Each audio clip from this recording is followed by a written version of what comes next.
There's some big things coming your way this morning. And I do firmly believe that God this morning, in your life personally, as well as perhaps even for your kids, He could give you insight into your children's lives too. But I believe in these next couple of moments that the Lord is going to be exposing a couple of lies that you might, as an individual, have believed to be the truth over your life. And I want to start off with this quick quote over here. And the quote simply says this. It says, right believing leads to right living. Right believing leads to right living. Meaning that when you believe right, you live right. When you believe right, you live right. And one of the biggest deceptions that Usatanyana has used in the lives of people, and I know this to be true because this has happened in my own life as well. That's why I know like this is like for real, this is like the real deal.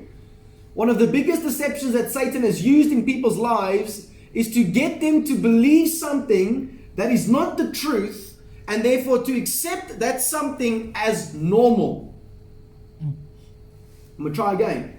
So he gets people to believe that something which is a lie, to believe that as everyday part of life, to just accept that as that's just the way things are, when that is not the truth.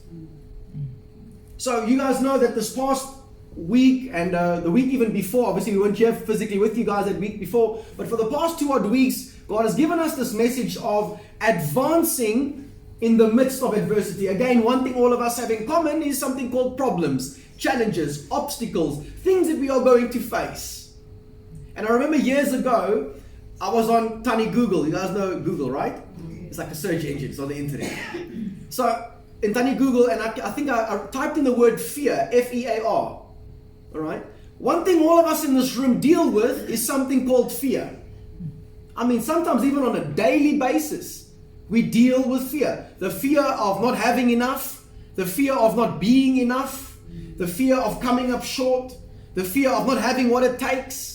It's something that all of us have and go through on a daily basis. That feeling, that emotion of fear. And God has stipulated in His word the truth regarding fear. And He said these words. He said, 2 Timothy 1 verse 7, He said, "For I, God, have not given you a spirit of fear, but a spirit of power, of love, and of a sound mind." Some translations say power, love, and self-discipline. That is what God has given unto us. You guys are going to be so blessed. I'm telling you, something big coming your way. Because I've been dealing with this stuff myself too.